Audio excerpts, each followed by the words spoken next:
Good morning, good afternoon, good evening, wherever the hell you are, fellow internet denzians. Oh, good Lord, thank God for good coffee. I am Mike Elsmore, and this is the Tech Off Topic podcast. Hello and welcome to joining us. Today, we are going to have somebody on who is the root cause of a lot of the evil that I cause to the world.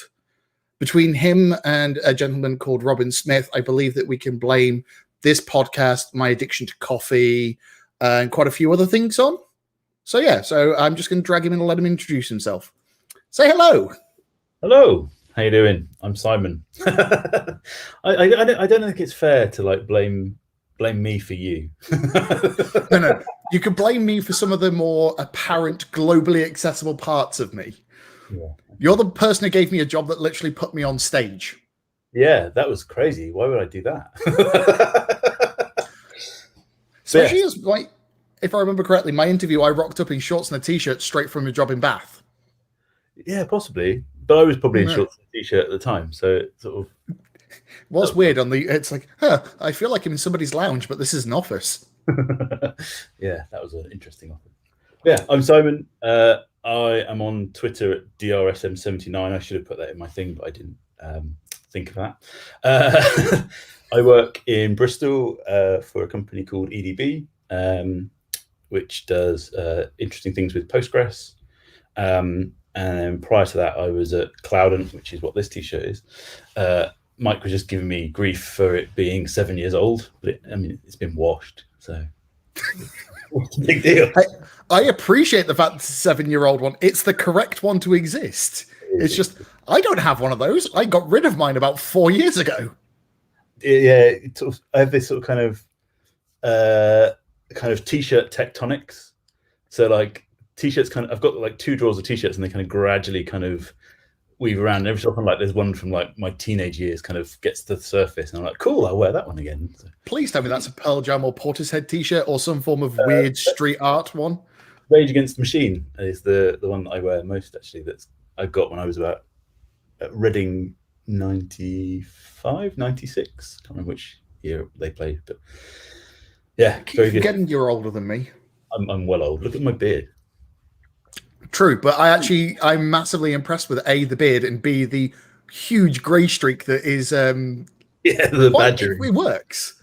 Yeah, considering my grey streak is up in my temple, and it just makes me look like I'm 60. Yeah, I've got a few coming in the top bit as well, but it's not so bad. The wild mane. Yeah. I think is it the hair is the reason why you got the nickname Bill Bailey of databases? Like, what was it 2014 that was given to you? We were doing an excellent. I think it was a White October event, wasn't it? Yeah, it was. It was All Your Base, which sadly they don't do anymore because they were brilliant. We did All Your Base, and I was talking about CouchDB, which is what we did at Cloudant. And I don't normally stand still that much, especially when I'm talking. So I don't know what happened on the guy doing the video at the back of the hall. Like, he had a fixed camera, and I was just going in and out of shot all the time. so I completely ruined his day, and was kind of bouncing around and being a little bit animated and a bit silly, and trying to make sort of funny jokes about how CouchDB was. What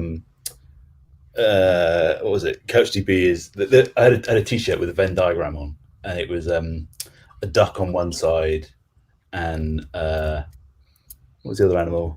A beaver on the other, and then a duck-billed platypus in the middle. And I was like, so CouchDB is a duck-billed platypus of a database because it's a web server, and it's also a document database, and you can do these kind of interesting things as a result. And yeah, I was just sort of being silly and bouncing about a bit too much, probably. And then this person came up to me and said, yeah, we decided that you're the Bill Bailey of databases. And I was like, oh, that's cool. That's fun. I like that. So that kind of stuck. The horrible thing is you still work in databases and you still have instruments around you. Yeah. Sadly, I haven't got one of those horn, he's got that horn keyboard. That's really cool. I'd like one of those, but they take up quite a lot of room. I haven't got room for one.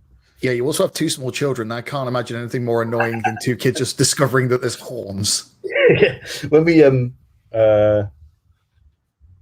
When I used to cycle into work, I had a kind of horn on my bike, and then it kind of perished. It kind of it went off. So that's gone in the bin, unfortunately. But get back on that. I can only imagine that's a good thing.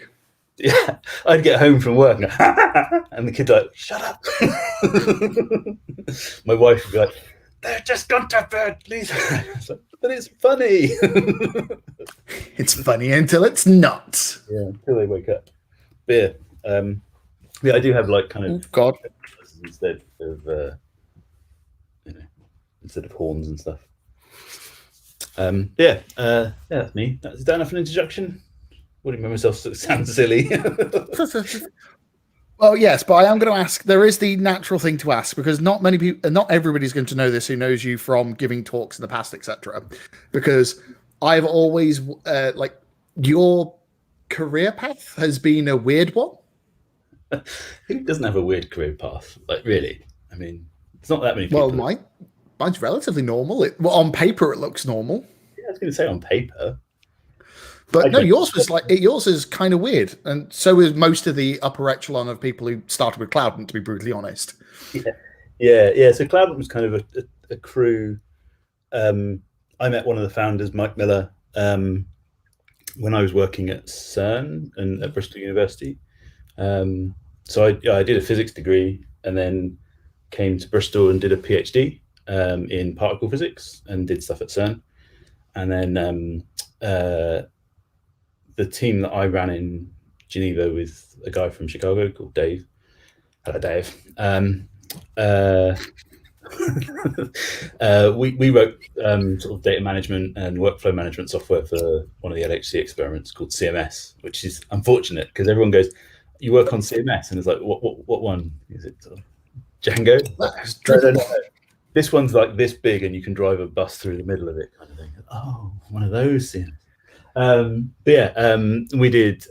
So we wrote, like me and my team wrote the software that Mike Miller's team ran, and then he was at MIT and left to do Cloudant with some of his buddies from MIT, and then it wasn't long after my daughter was born, I got an email from him saying like, "We're busier than we can handle, and if you're ever interested in a job, let me know." And I was like, "Actually, everything's already up in the air, like, just had a kid and stuff, and I kind of was getting to a point in the university where I was like, well, I don't really want to be a lecturer. I'm not very good at lecturing. I try not to do it, and that kind of limits what you have children. It's going to be normal. Yeah, well, yeah, that's different kind of lecturing. But yeah, so it was kind of one of those sort of moments where kind of stars aligned a bit, I guess, and yeah, like why not do it, kind of thing, and join Cloudant, and the rest is history, as they say.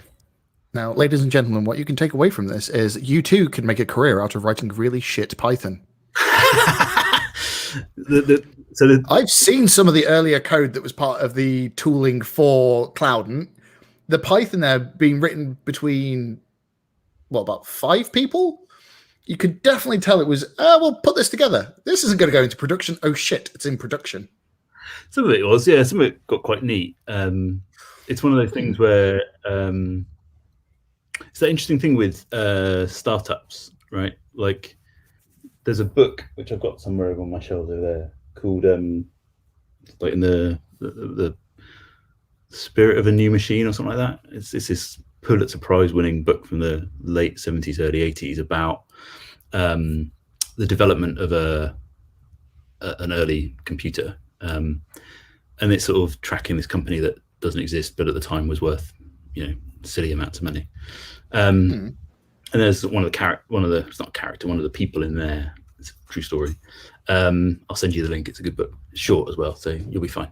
One of the characters in there is like saying, not everything worth doing is worth doing well, and there's a balancing act, right? Like you can, and Bezos talks about it a bit as well, like you've got to make a decision with 60% of the information that you'd like to have, right? The thing that's part of Bezos's innovation talk thing, where it's if you wait until you've got everything perfect, you've missed the boat, kind of thing.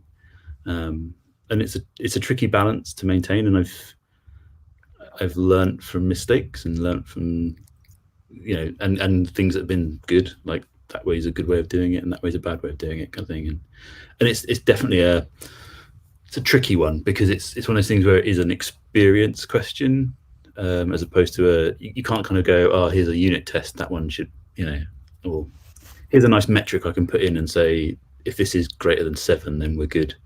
You've just got to kind of develop a bit of a gut feel for it.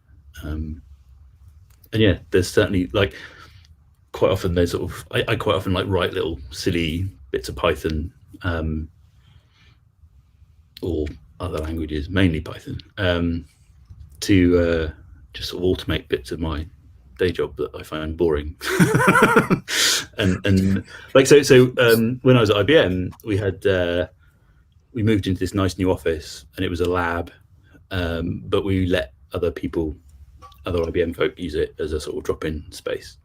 And this wasn't the one that you saw. This was the new one that had a moss wall. Very cool, very cool, and like proper uppy downy desks and good seats and stuff.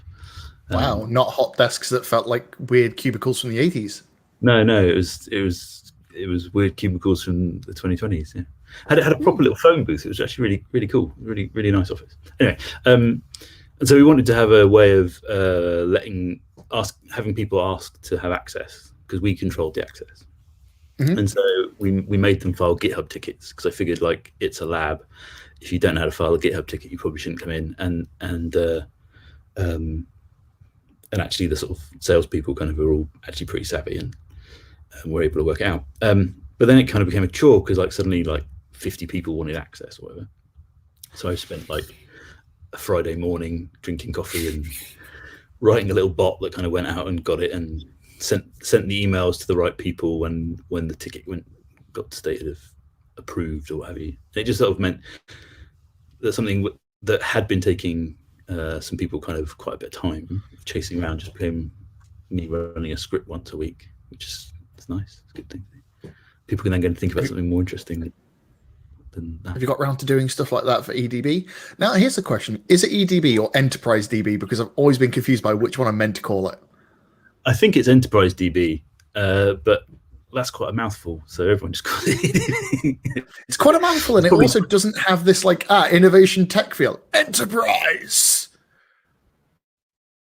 Yeah. There is probably some brown guidance that I haven't fully absorbed yet that will tell me that it's definitely Enterprise DB. But yeah, it's cool. It's nice. I joined there in November. It's going well. It's interesting stuff. Good team. Yeah. To be fair, you've had quite a lot of experience with the Postgres world as well. After weren't you part of the crew that analyzed and went through Compose.io when it was being bought into the IBM? Yeah, we did stuff with Compose. I was on the sort of did some of the diligence for that, and then toward the end of my time at IBM, I was kind of helping run that team as well. They're actually kind of they're great. They're pretty independent and just kind of help them clear the path, kind of thing. But yeah, and Postgres is cool. Actually, I think it was at that All Your Base they announced the first like JSON support in Postgres. I think it was that one. It was either that one or the year after. And that was really cool. Like here's a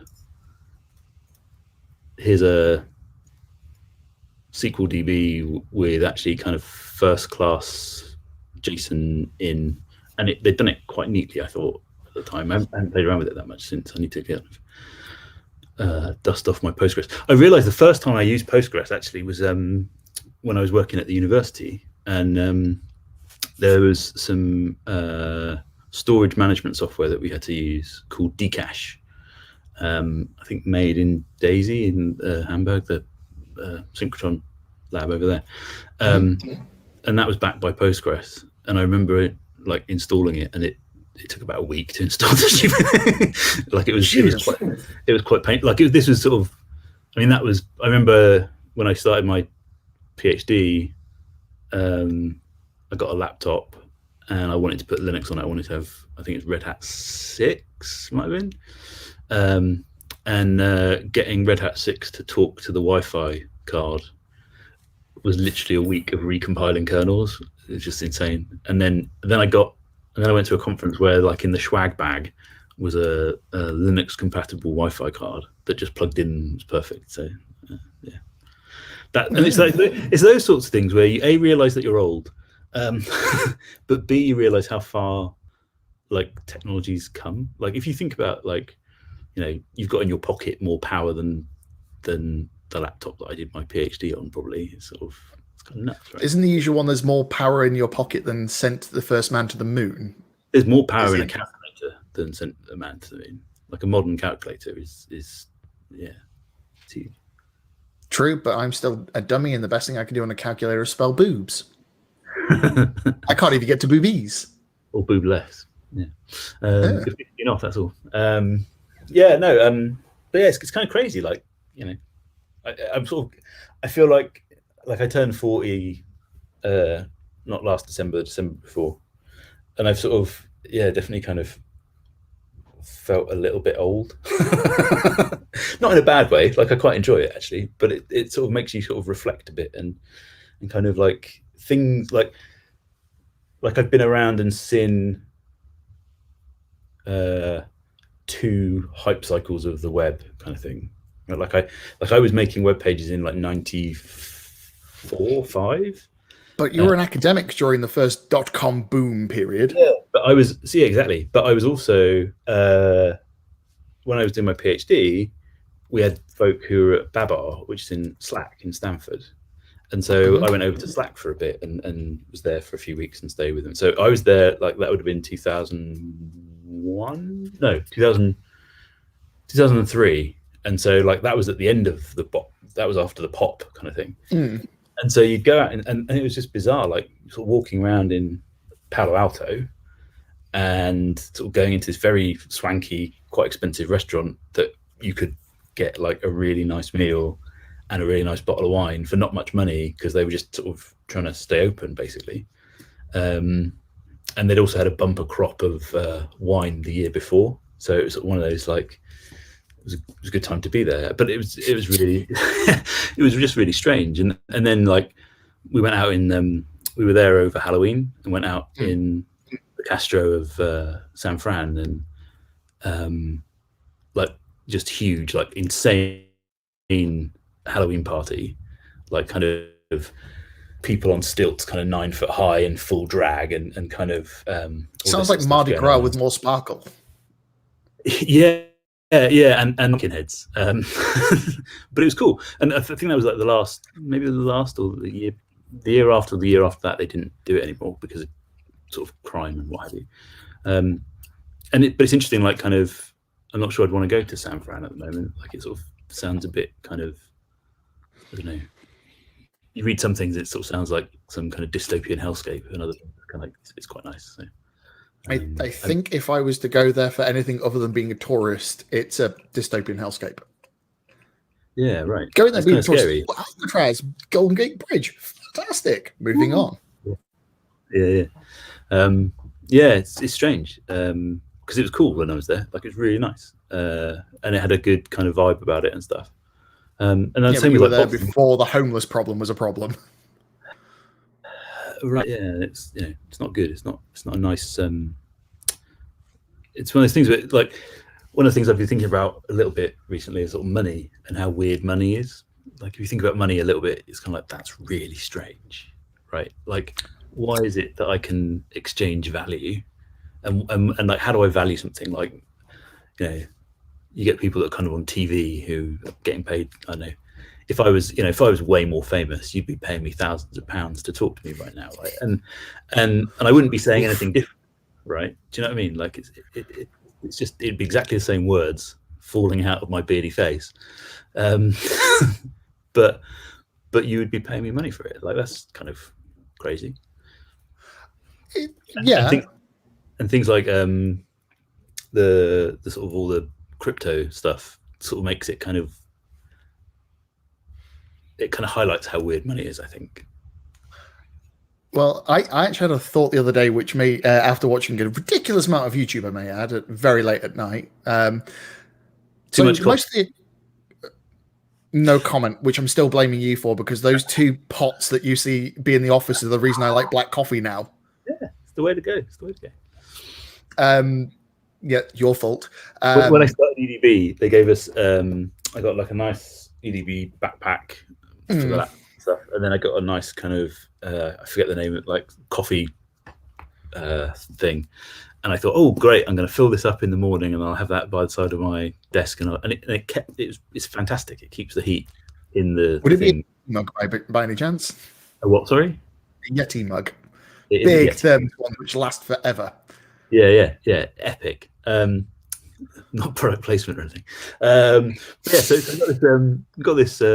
Other brands are available. Yeti mug, and so I had this coffee, and I normally have I try and have one coffee a day now, right? Because if I have coffee in the afternoon, it's game over, and I'm going to be up until 3 o'clock in the morning. I'm that old. I can't have coffee in the afternoon whole.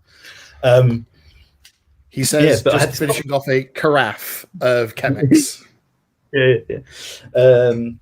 So I had this coffee sort of sitting there, and I just sort of sip away at it. And for all morning, it would be too hot to drink because it's just kept its heat because these Yetis are so good. And so, yeah, and I kind of just realized that after the end of my first week, I had a massive coffee hangover, and I was like completely wired. And I was like, I need to not do that. I need to be a bit more careful around my coffee intake. Either leave the lid off or use a normal mug. Yeah, right, exactly. I have it in normal mug. First part of the day, kickstart the brain, and then I might have one in the late morning. I try not to. Well, my random thought was the fact that most currencies are gold standard backed. Not anymore. Not anymore, but that's where they all started. Yeah. So literal, the biggest currency for trade in the world, the US dollar, in the 1970s was removed from the gold standard. Yep. That means ignoring cryptocurrency, that means for 50 years we have been trading on invisible money that has no real value other than what other people put onto it. Yeah, but I mean, gold has some practical application and stuff. But makes really good teeth. Yeah, and spaceships and stuff. But and it's rare. But it's interesting that rarity is an interesting thing, right? My son's really into bird watching and it's that sort of thing. And we went out for a little walk before lunch, and it's all pigeons and blue tits and wagtails and stuff. And then I saw a kingfisher, and kingfishers are a very beautiful bird. You don't see them very often, although there's a river down there that you kind of can, if you sort of sat still for long enough, you'd see one every day kind of thing. But they're rare enough that it's kind of exciting to see a kingfisher. But I only saw one wagtail, and I only saw one blue tit, and I only saw one kingfisher. But the kingfisher is the one that I'm excited about. And I think there's a human thing about rarity that's kind of, I don't know, maybe there's certain things that I think we've perhaps been wired into our brains when we were sort of cavemen and women that are now kind of causing us problems because we don't have to worry about whether a Yeti is going to eat us. We're going to drink out of a Yeti instead. Right, I'm going to segue from that weirdness. Right, ladies and gentlemen, if you're listening to this podcast, made up money. It is weird that we have made up money, and there's a brilliant Pratchett book about it. The whole sort of book about it is starring. It's Von Moist is the main character of it. I can't remember the name of the book. It's not Going Postal. It's the other one. Yeah. Even though in Going Postal he did make money with stamps, which is essentially printing money. That was a good one. Well, they're all good, aren't they? Let's be honest. It's Pratchett. They're all pretty much good. My Wi-Fi is Turtle Madness for a reason. I still use the old Cloudant Wi-Fi code password. I think it's brilliant. That's Mike Rhodes. Great idea. Oh, Mr. Rhodes, somebody who won the most dry sense of humor and also ridiculously smart, but doesn't make me feel dumb about it, which is great. Yeah, it's nice, isn't it? Do you know what the book about money that Pratchett wrote is called? Making Money. We should have guessed that one, really, shouldn't we? No, it just feels a little bit too on the head for it, but yeah. all right, I'm going to segue away from the money conversation because we're going to end up back on that in a little bit. But it's more, for ladies and gentlemen listening to this podcast without the video stream, you may have noticed behind Simon, and I'm going to say it, there is a buck ton of loose cables. No, that isn't bad cable management. That is on the left-hand side, a synthesizer. Well, no, many synthesizers, mucho synthesizers, all glued together. Because Simon happens to be what I would like to call a musician for random music. Because you also play guitar, if I remember correctly. So, like, you are a traditional musician, but then you like gluing all this crap with signal noise. The guitars are there behind the theremin. Right. Yeah. Yeah, they're cool. Like, this is one of my little synthesizers made in an IKEA box. Oh god, yes, I forgot. The Clown was also the place I learnt about IKEA hacking, how you make server racks using tables. Yeah. I didn't make most of these ones. I made this one, well, from a kit, and I made these two from kits, and then these ones are professionally built. I would show you the soldering on the back, but it's not brilliant. But yeah, cool. But so how the hell does one get it? Because, like, all right, traditional instruments, piano, guitar, even a theremin, they make traditional instruments like a theremin. Yeah, it's you know it's something that you can write. Yeah, you read and write music for it in a traditional way. I have seen the fact there are tab lists for theremins. Yeah. How the hell do you get from that? Because I'm pretty sure you started on guitar as a teenager. How the hell do you get to a synthesizer, which is essentially, I'm just going to make a random signal and then monkey around with it until other signals happen? It's not that different to a guitar. Come on. No, I started on a saxophone, actually. I have a saxophone somewhere under there as well. Yeah, so did not realize you were a brass player. Yeah, did well, woodwind actually, dear boy. But yeah, so I did sax, then did guitar. Got into sort of guitar music when I was a teen, obviously, and grew my hair long and what have you, and bought a Rage Against the Machine t-shirt. And then I was watching.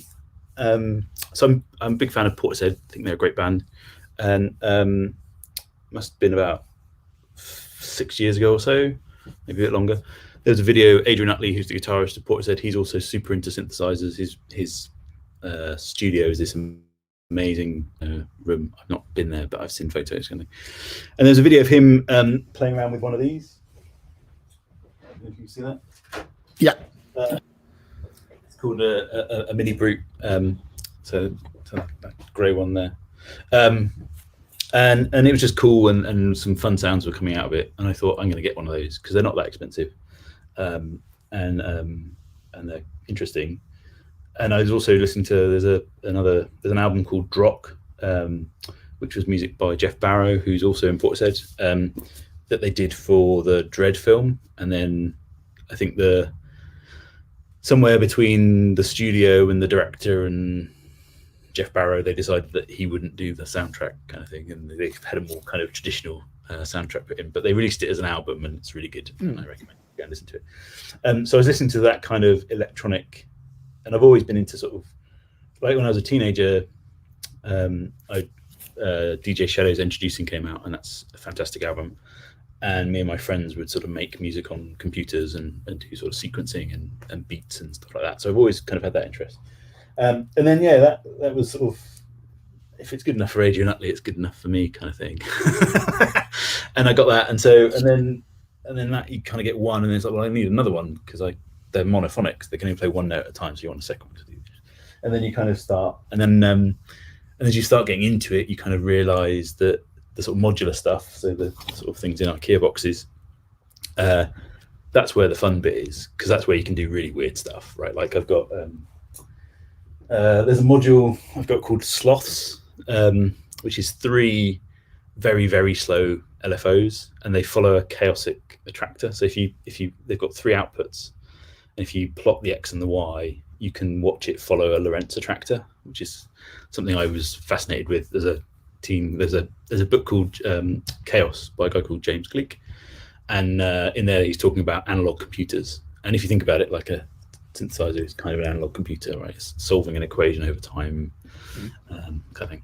And so yeah, you kind of realize that if you want to do sort of really interesting stuff, like you can go a long way with just one of them and a delay pedal. But yeah, you start kind of, you want to have some more things, and it's one of those things where you get one and then you go, oh, I need another, and then I want that bit there, and I want a sequencer, and if I'm gonna have a sequencer I need to have a clock, and then it just kind of starts sort of snowballing, and then you end up how many of those are actually analog signal generation rather than digital? Because I know you've got like some of the keyboard ones are digital signal generation. Yeah, you sort of, so like the big boy there. Yeah, that's a Matrix Brute. That's badass. That's digital control of analog signals. So you can sort of, so the voltage that goes into the pitch is the thing, but the actual sound and all the filters are analog and stuff. In that stuff, most of that is analog. Apart from things, there's some that's sort of a sampler sort of things. They read off SD cards and stuff, so obviously that's digital. And there are some that are deliberately digital because you want that kind of sound. And then quite a few of the controlly ones, like so this is my first rack. Very good. You can't get them anymore, but you need a small rack first. And Pittsburgh did a good one. But yeah, this guy here, Metropolis. Let's see there. That's a very cool sequencer. That's very digital, obviously. Yeah, that guy's a sort of digital grainy thing. That guy's, this is cool. It's called Data Bender, and it emulates the sound of like a scratch CD or like bit crushing and that kind of stuff. So you can kind of have a nice kind of ambient sound, and then you can stick it through there, and it sounds terrible at the end of it. It's quite fun. Okay, I've got a question for you then, based upon this. Because you're one of the people who actually got me into Spotify to begin with. Because before I joined Cloudant, I was a free Spotify user, and then I was introduced to the Cloudant Bristol playlist, and you could only monkey around with that if you had a premium membership at the time, because that's how Spotify worked. Yeah. How do you feel about the Spotify hi-fi stuff? Because as far as as far as I can tell, it's just Tidal but Spotify. Oh, I've got my son coming. Kind of.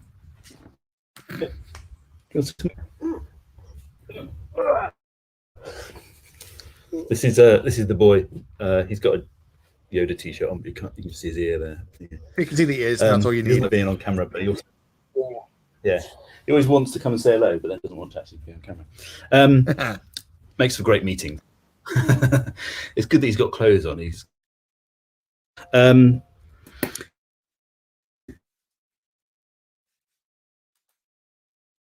one of those IKEA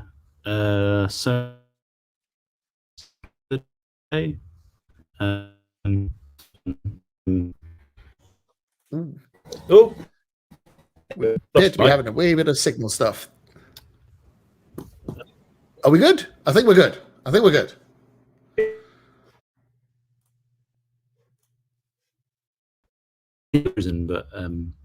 I know what your face looks like. There we go. That's better. What was I saying? Yeah, we've got one of those Sonos things. That's cool.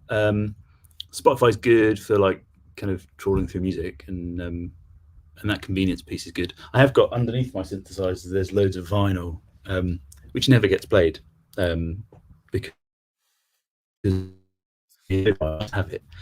And one day, when my kids are older, I tend to put my record player downstairs where I can sit and at the moment it would just get covered in jam or petty fill. So as somebody who enjoys like good music where the crackle and pop and the sounds of everything coming through, do you think the higher fidelity of the stuff is actually a good thing rather than wasted? Because I personally only listen to my Spotify through headphones or through essentially Sonos speaker which isn't designed for high fidelity? Yeah, right. Sonos is basically mono, right? There's a I forget her name. There's a famous producer, and there was an interview with her. She was sort of saying, so when she started, she was doing sort of house music and stuff, and they would spend a lot of time and effort making sure the mix was just really, really strong and oomphy on. And the way they did that was put it into mono, so both speakers are playing the same thing. And there's some tricks you got to do to kind of make it oomphy. But then everyone got into stereo and they wanted to have like kind of, sounds moving around and all that kind of stuff. And so it's a different thing. But now everyone's going back into that kind of mixing for mono mode because everyone's just got a Sonos speaker and it can do a bit of stereo, but not amazing. But I think it's sort of, I kind of feel like I try and avoid the sort of hi-fi nerdery, although I do quite like talking about it with people like Graham. But it's sort of, I think a good song goes through even if it's listened to on a really sort of tinny, bad speaker, right? And I think there's a danger, like drum and bass, for example. Sometimes it gets into a bit of a loop where that music is just about how good the production can be, as opposed to is it an interesting bass line or does it make you want to kind of wiggle your bum around or what have you.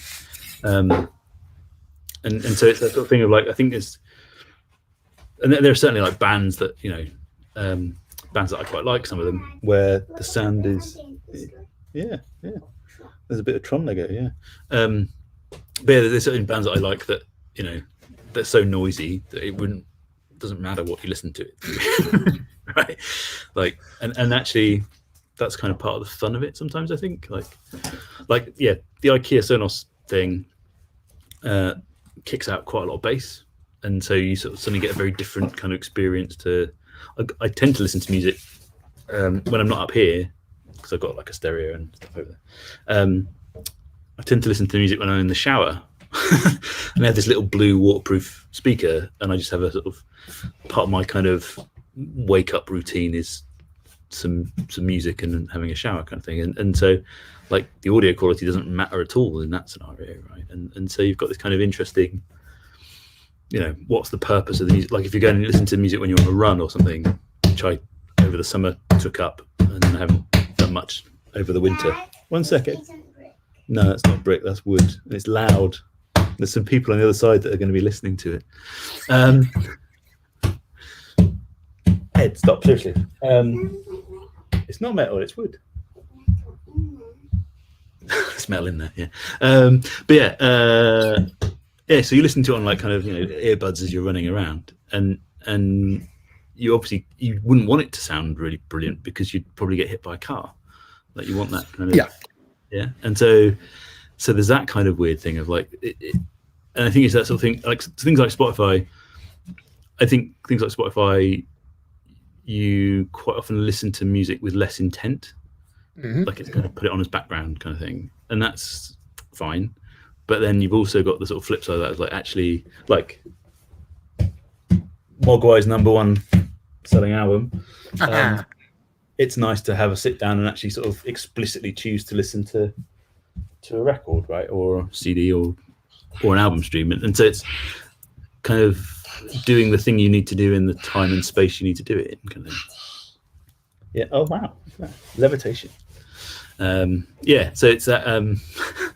I get joys of lockdown, right? But yeah, so it's that kind of finding. So like if you've got a really high end stereo and you can find the time to sit down and enjoy it, then all power to your elbow. But if you've got like a pair of crappy headphones and you want to listen to your favorite music, then there's nothing wrong with that either, is there? Right? Like, I think I live my life in crappy headphones, so yes. I need to get some new ones actually. My old noise cancelling ones have cancelled. Kind of fell apart. I have upgraded to the Bluetooth version for that express reason because these are kind of dying. Yeah, exactly. I need to get the ones that I got. They just all the cups are like flaking off, and you take them off, and you got like bits of leatherette in your beard. What's this? When when Martha comes up, can we have a little play down the street? Yeah, go and ask Mum. Okay. I'm gonna wait up here so I can wait. Okay. Keep an eye out. Yeah. I was going to say at the beginning, like, there's a fair chance that one of my children will come in and send us all on slightly sideways kind of jolly. So that's fine. There's a reason this is called Tech Off Topic. It's because off topic is pretty much the way it goes. Yeah. It's just a case of the zombie apocalypse has brought a whole new definition of what off topic means. Yeah, my neighbour at the top of the road, part of the reason he bought his house is he figured it'd be good in a zombie apocalypse because it's kind of it's on the corner of a road, so you've got good sight lines in all directions. There's nice high walls, you can protect yourself from the zombie apocalypse. And then the pandemic kicked in, and I was like, "Yeah, how's that working out for you?" He's like, "It's not as good as in the zombie apocalypse." He's a doctor as well, so yeah. I never thought I'd ever think of fish ponds and zombie apocalypse protection. It's important, man. You know, we've all seen Shaun of the Dead. It could happen to you. You got red on you. Oh, God. All right. I'm going to once again segue this using the Spotify conversation. Right. So not going to ask a lot about this because, to be brutally honest, the news has beaten the crap out of it with the royalty payments and stuff. Like, some of the reason in 2020, the music industry was up in arms. The DMCA requests everywhere to try and squeeze as much money out of online content, and artists getting the short end of the stick. Yep. Now, you started a side hustle at the beginning, like spring last year? Summer. Yeah. Summer. Right. Do you want to give the high level view of this? Because I'm pretty sure once we start on this topic, it's going to go tangential. Yeah. Well, so like years ago, actually, there was a DRM format, and I can't remember the name of it, which is annoying, but it's something like Mantis or Manta or something like that. They had this idea where if you bought a record, it could come in the DRM'd thing, right? And then if you gave it to someone else, like let them have a copy, put it on Napster or whatever. It was Napster in those days. None of this torrent nonsense. Again, old. But yeah, it's fine. It just means Lars Ulrich is never going to listen to this. Did you see the thing with them on Twitch? So they were playing a gig on Twitch. I think part of like Twitch's, it might have been like Twitch's kind of conference or something like that. Oh, the GlitchCon stuff. Yeah, it was a legit thing, right? And so and they're sort of playing in their garage that they've got kind of set up in their massive studio. And then Twitch's DCMA protection stuff kicks in and overlays it with like some Nordic folk music that they've got the rights to. And so you got like kind of Metallica shredding away, and it's like over the top. It's brilliant, really funny. Oh boy. And it's like kind of, you know, slightly reap what you sow a bit, but anyway. But yeah, they so there's this DRM format where you were actually encouraged to share the file because it had embedded in it a way to pay the original creator, right? So if I gave it to you, you could then go and pay 50p to Fred, who wrote the music, kind of thing, and it would then unlock it for you, and then you could give it to someone else, and it's sort of and I think there was some like I would get a bit of the money and Fred would get the majority of the money, and so there's a sort of pyramid scheme of DRM kind of thing. And me and some friends were kind of looking at that. This is like 2005, 6 kind of, maybe 2004. And we were looking at that and kind of had this idea of like, well, maybe we could do that, and it didn't really go anywhere because we were too busy doing PhDs and drinking too much. But then fast forward to last year, and we a friend of mine, Matt Hamilton, who I think you didn't work with. I think like he started a bit after you. Yeah. But I think you need to meet. I think you're going with each other. I've known him since I've known like Mike Rhodes. Just FYI, he is in the chat. Oh, there he is. Hello, Matt. So I met there's a guy called Dan Fairs who might also be in the chat. You never know. I met Dan at Jelly, which was like this sort of I remember those being pre-meetup social media-y things back in the day. Yeah, they were kind of like these sort of, if you wanted to hot desk somewhere and not knew anyone and all that stuff. So I met him, Bristol University physics department, this old 1950s, 1960s part of the building, had this massive water tank in the top that was supposed to be like the sort of emergency water tank for Bristol. And they decided that they were going to get rid of it and put a data center in there, right? So they had to take out this 1950s cast iron water tank first that was full of dead pigeons and water, and then put this data center in. And so my office was basically directly underneath it, and I can attest that someone angle grinding a massive cast iron water tank is not conducive to a pleasant working experience.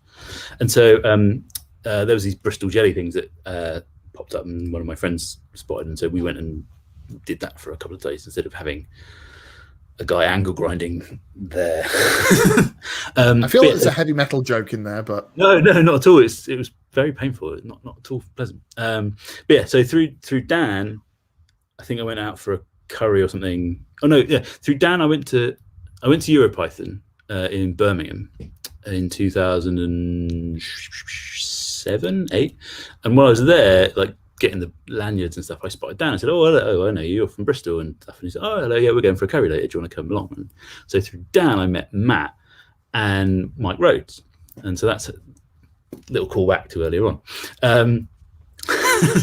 But yeah, so Matt, this is one of those stories where it's kind of gone tangential before it's even started. But yeah, so Matt sent me a message. He's into XRP, right? Cryptocurrency called XRP, and now works for XRP Ripple Labs. So he's doing amazing dev advocacy for them. He wasn't doing that at the time. He was working at IBM, and he sent me a message on a Saturday morning saying, "All right, Si, there's this thing called Grant for the Web. Mozilla's doing it with Coil, and you should apply for it and get them to pay for you to record some of your stupid bleepy music," which it's very kind of you to suggest such a thing. And so I was like, "Cool, yeah. When's the grant application got to be in?" It's like, "Oh, it's Monday morning or something like that, Monday evening." So this was Saturday, and so then I kind of like started scratching my brain and phoning around various friends and acquaintances, and just kind of pulled together this grant idea where the whole thing is around this thing called web monetization, right? So web monetization is this emerging W3 standard where you stick a meta tag in the top of your web page, and if your browser notices that you've got that tag in there, it'll start streaming micropayments to where you've pointed that thing to, right? And so the idea was to sort of make some music, record that. We've done that. That's getting mastered hopefully next week. And then make a web page to host that music with this web monetized stuff on. And then it's like, well, actually, the thing that's interesting with Spotify and SoundCloud and all those other sites is the network effect. Like the sort of, you've listened to this band, maybe you want to listen to that one as well, kind of thing. And so it's always actually, for this to be a useful thing, you've got to actually sort of start building a bit of a network. And so this idea for what became called Audiotarchy kind of formed, put the grant in, fully expecting it to be politely declined, and then started noodling around anyway. So my blog, I've got that's all web monetized, and I've got a couple of posts on how that works and stuff. And then I think it's like mid-September or so, got a message saying, "Congratulations, you've got your grant." And it's like, oh crap, now I've got to go and do it. But yeah, so I've been building that since. Well, no, it's actually quite cool. So I'd already built quite a bit of it. Like I'd kind of done the POC sort of side of things just in my spare time over the summer, because lockdown, what are you going to do, kind of. But yeah, so got that done, and then with the grant, I've been able to pay for a design agency to sort of make it look pretty and functional and care about the UX and stuff, and built out the back end side of things in some rusty Python, and and now we've started kind of signing up artists and stuff. So we've got I think it's about 20 folk on there at the moment, trying to get to 50 sort of in the next kind of month, paying the first 50 people 50 quid to sign up as a first 50 bands, 50 quid to sign up. And then part of that signing up is you get a Coil account, or not Coil account, an Uphold account to get a payment wallet, ILP, Interledger Pointer, I think it's called. Matt can correct me if I'm wrong. And then it means that people can pay, or people pay Coil, which is this company. Is like they act as the subscription piece, and then you have your Coil browser plugin, and then Coil will stream money to who you're listening to, and it's kind of neat. It means that we don't have to touch money on Audiotalkie side of it. There's nothing there. You don't have to sign up to use it. You can pay if you've got Coil in your browser. You can pay someone to listen to their music, which is nice because it means that it can be like privacy first. Like I don't need to know. Like I don't have to judge that you listen to loads of K-pop music or what have you. I don't have to target ads at you to kind of fund the thing. You can just listen to music, which is quite neat. And yeah, it's kind of, it works. There's a guy tweeting yesterday who signed up, a guy called Musoid. He's a sort of nice squelchy acid sort of breaks music, and he's like, yeah, my new favorite thing is watching my Bitcoin roll in on as people listen to the music on Audiotalkie. Okay, so you've gone as decentralized as possible. Yeah, because you're actually following the wonderful crypto approach to it, where there is actual material being mined, produced elsewhere, or is it just the actual? How are you handling creating the hashes to then attach everything to? No, so that doesn't happen. Oh. So what happens is essentially Coil kind of acts as like a subscription exchange kind of thing.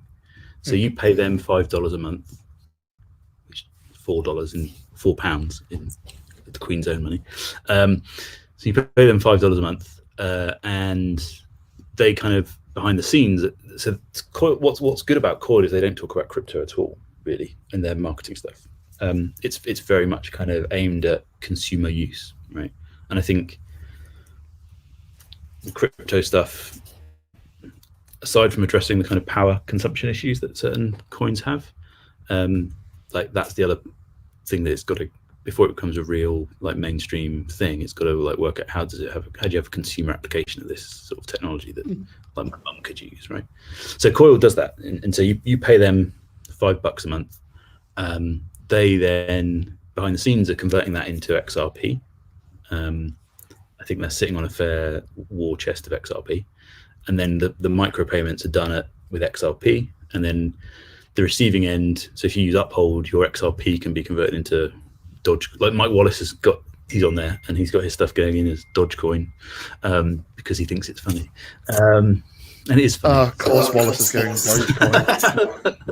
Dogecoin. But yeah, so you can have that kind of nice sort of stream, and so there's not the music that we're streaming is not cryptographically signed or locked or anything like that. There's none of that. It's just straight up high quality MP3s, and then a bit of the server's got some smarts in it to validate that you've actually paid to listen and that kind of stuff. Yeah. Oh, so literally, so it's not mining type. The XRP, the currency, is actually just being used as a self-healing record of transaction rather than anything else. Yeah, it's just being used as a thing for exchange, which is kind of what it's designed for, right? XRP's got a slightly different approach to Bitcoins. Yeah, it's really neat. It's cool. And like the thing that's happening gradually, this web monetization thing, like Mozilla's obviously interested in it because it sort of solves that original sin of the internet, right? Like we've had this great idea called the internet, we don't know how we're going to pay for it yet. Oh, let me introduce surveillance capitalism. That kind of stuff's not so great, right? But so it gives you a way of solving that kind of problem. And gradually sort of people are kind of applying it and picking it up. So there's a site called Cinnamon, cinnamon.video, and they're kind of like a YouTube-esque thing that if you put your content on there, it's web monetized and you get paid for people watching your thing. So if you stuck this amazing video up, then you'd see like some payment trickle in. And then I think Condé Nast, I don't know if it's like a formal thing or if they've got like a rogue developer who just shoved the personal ILP header in. But like if you go to like Pitchfork or other Condé Nast publications and you've got the plugin, you'll start seeing it's doing its thing and they're streaming money. And I think they sort of hide advertising when that happens, kind of thing. So it's kind of this sort of thing where it's kind of thing where it's sort of gradually picking up a bit of becoming a bit more normal, I think, and it's definitely very early days. Like you can kind of do some maths based on various bits of information out there. And it's like there aren't millions or billions of people subscribed to Coil yet, but you can kind of see that this or something like this becomes a way that some of those kind of challenges get solved, right? Actually, Matt has a nice point here, which is the nice thing about XRP, the cryptocurrency used by Coil, is that it doesn't use proof of work, so it doesn't have insane energy consumption. So we don't have to worry about the people going, it's just proliferating people buying graphics cards and using more energy than an entire city. Yeah, there's so Matt Lawyer, Ripple did some. I think they got a university to do some nice research, and XRP has a smaller carbon footprint, larger one than Visa MasterCard, but a smaller one than doing cash. And it's things like that where, again, like going back to the earlier part of the call, like money's weird, right? And actually, if you think about like smelting coins, moving large amounts of coinage around, making notes, all that kind of stuff, that's quite an energy intensive thing. Ironically, I'm living in an old mint. Hey, nice. Peppermint or strawberry? No, the Birmingham Royal Mint. Oh, cool, nice. Was there any cash left behind? No, just a giant flipping chimney that's outside of my living room. Nice. Yeah, so it's kind of this. It's one of those things where it feels like the technology, like it's probably not quite there in terms of adoption, but it could be, right? Hang on, this is the description of the entire internet. I think people will discuss whether or not it was a good idea, but I'm pretty sure the internet is kind of now mass adopted. Well, it's mass adopted, but you know for a fact that somewhere underneath the hood is an old x86 IBM machine. Yeah, DNS server where there's actually a tape machine running still attached to it. Tape is amazing, high density. Doesn't get wrong with it. You get robots as well. Yeah, no, for sure. But it's sort of interesting thing where like you could see, in a few years' time or a few iterations of the product, it'll become a real thing.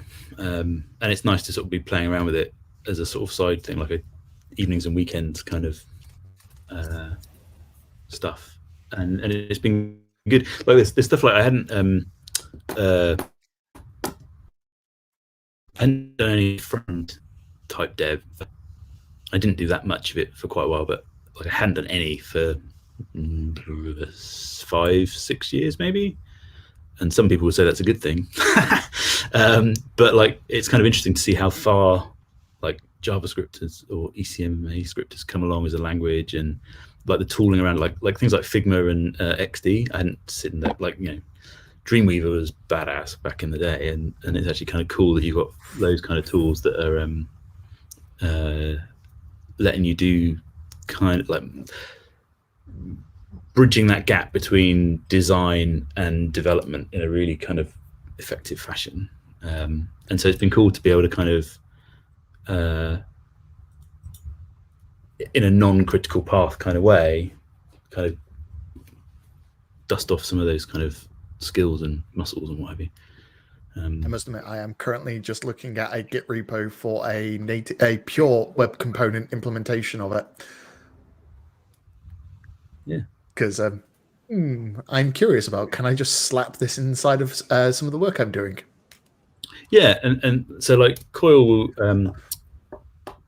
so Coil recommend that you install their browser plugin, right?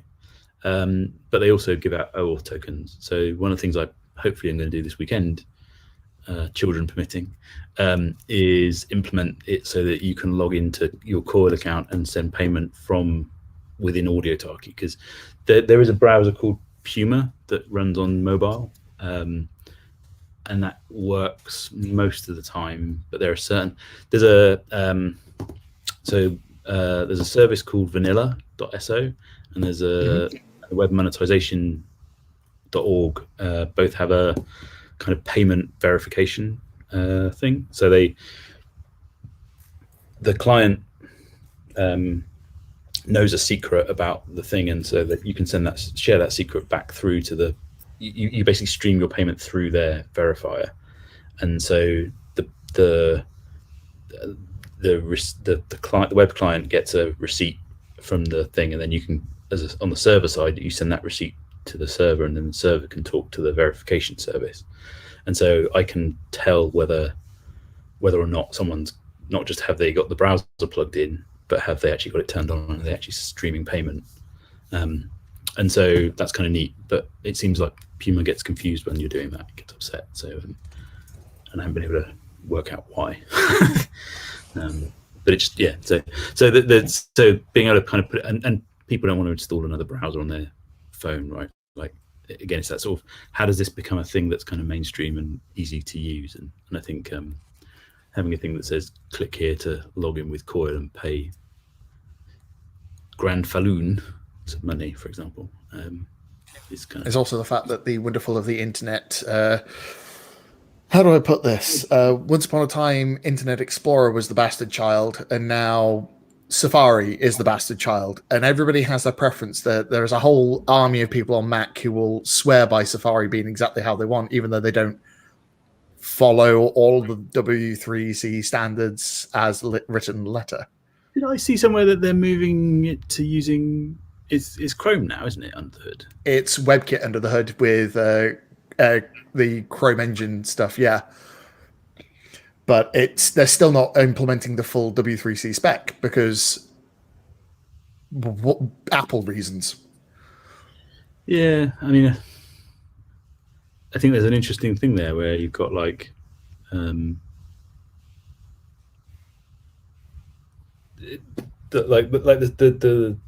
the specs of things and what you can do on the web changes so rapidly. Front end web development is about 1 million times better than it was when I was writing web pages in 1995. Right? You were pre jQuery. I can't even imagine those dark times. But the thing that's kind of nice, so the AudioTalkie site doesn't use any jQuery, obviously. It doesn't use React. It's using Pico app, which is kind of quite lightweight, neat sort of thing. And it so most of the code is like kind of vanilla ECMA, and actually, like, it's quite a nice language now. Like it and actually, amusingly, there's stuff I remember writing when I was 15 or 16 that you kind of end up writing again, right? Like window dot. Yeah, it's kind of fun. I'm actually just looking at the AudioTalkie site and going, this is also actually quite performant.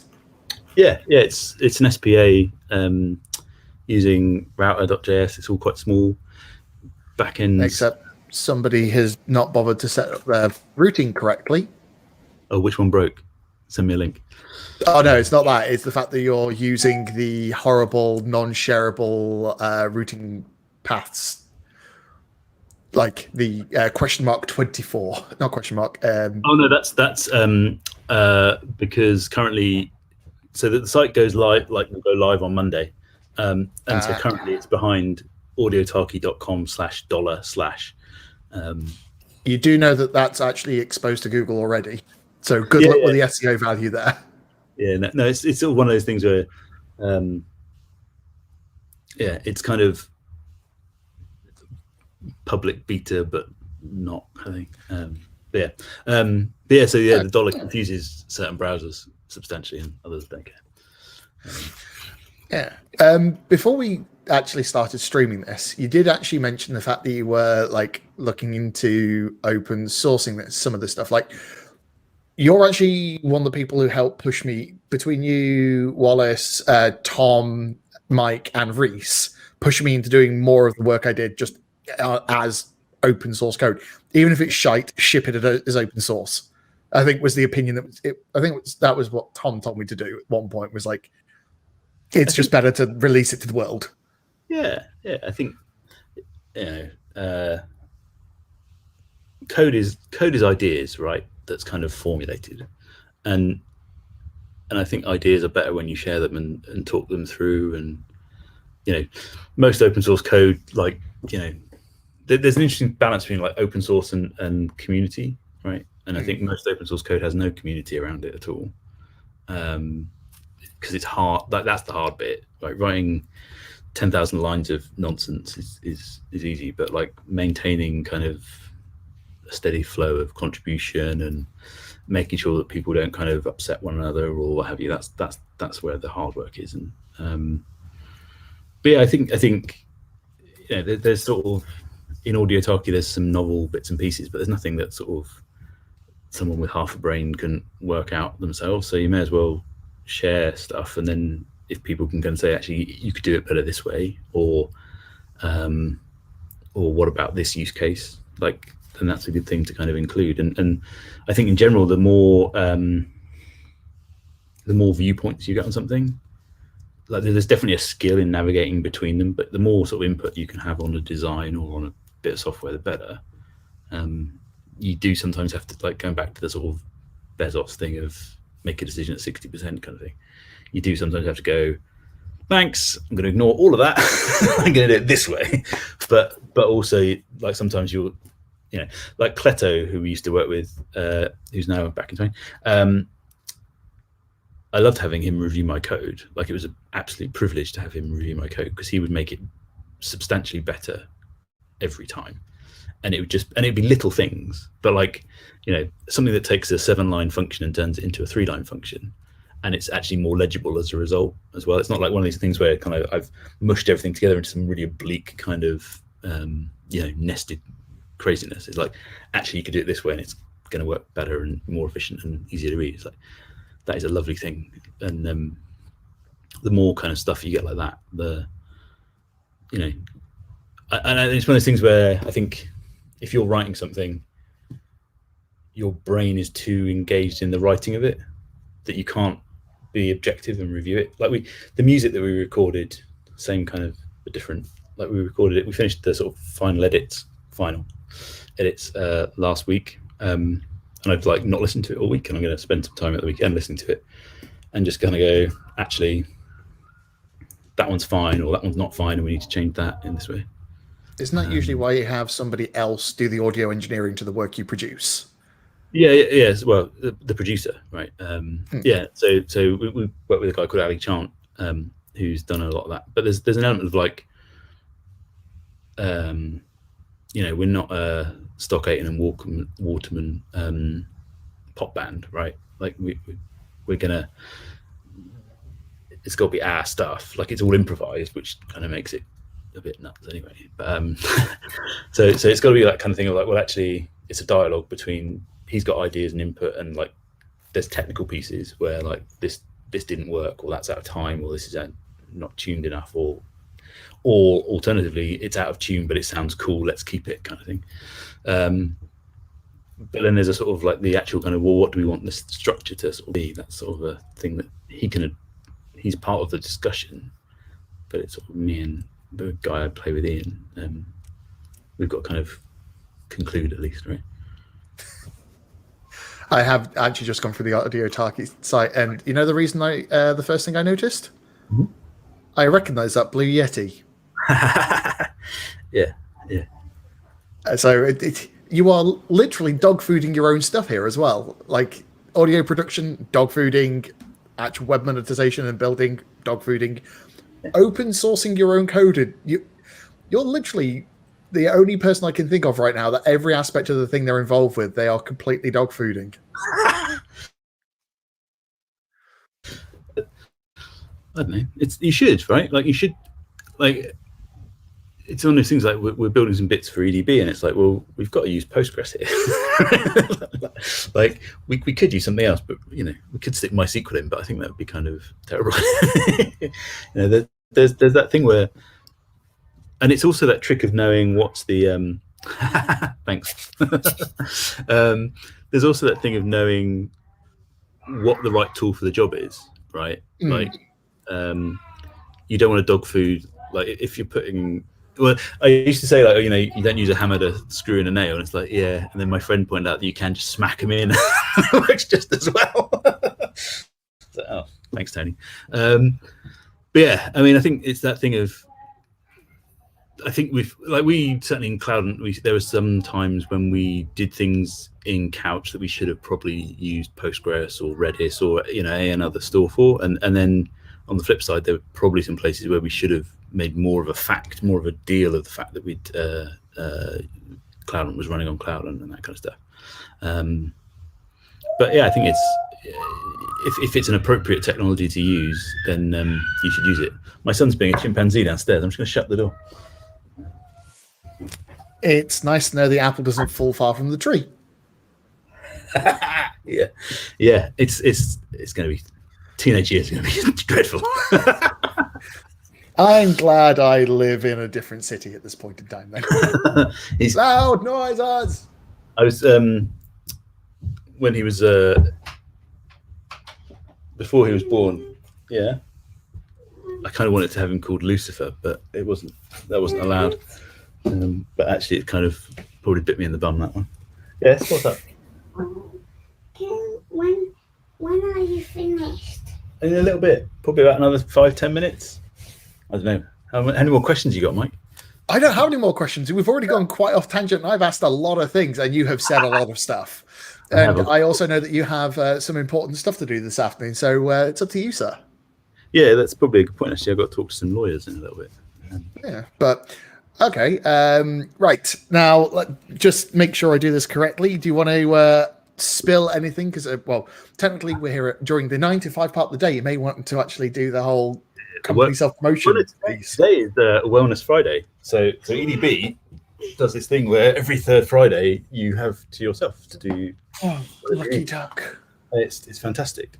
So yeah, but we are hiring in EDB. So if you're writing Go or Python or React front end stuff, doing things with Cube, interested in contributing to Postgres, then we'd be very interested to hear from you. And if you go to enterprisedb.com/careers, I think it is, there's a link there that will show you all the kind of open roles. Some of them, make sure to put a link to that in the description, shall I? Yeah. Some of them you'll be working with me, so forewarned is forearmed. He says that as a bad thing. I say it's a very good thing, because he was my boss for 4-5 months before I got handed over to somebody else. Hot potato. Yeah. So we're doing that. So yeah, if you're interested in those kind of things, there's a bunch of roles open there. Audiotalkie, we're going to launch it on Monday at Mozfest. If you're not going to Mozfest, you should. It's pay what you want for a ticket, all virtual. It's running over like 2 weeks or 12 days, I think it is this year. If you get a ticket, you get a free month-long Coil pass, so you can kind of monkey around with the web monetization stuff for free, even though it's it's $5 when you shouldn't break your bank. The amount of coffee you drink just saves you one coffee and then you're sorted. And then if you're in a band making interesting music, then reach out on Audiotalkie as well. You can get the things on there. EDB's fun place to work at the moment, growing really quickly. If you need a Postgres, we can probably help you with that. And things like Wellness Fridays is a nice perk as well. So that's probably enough of a sales pitch. I'm rubbish at sales. It was I'm a Robin. sales pitch, and yeah, it's all good. But yeah, okay. Thank you very much for allowing me to keep your attention for over an hour. It's been great catching up with you, and two, I completely forgot how tangential you are in conversation anyway.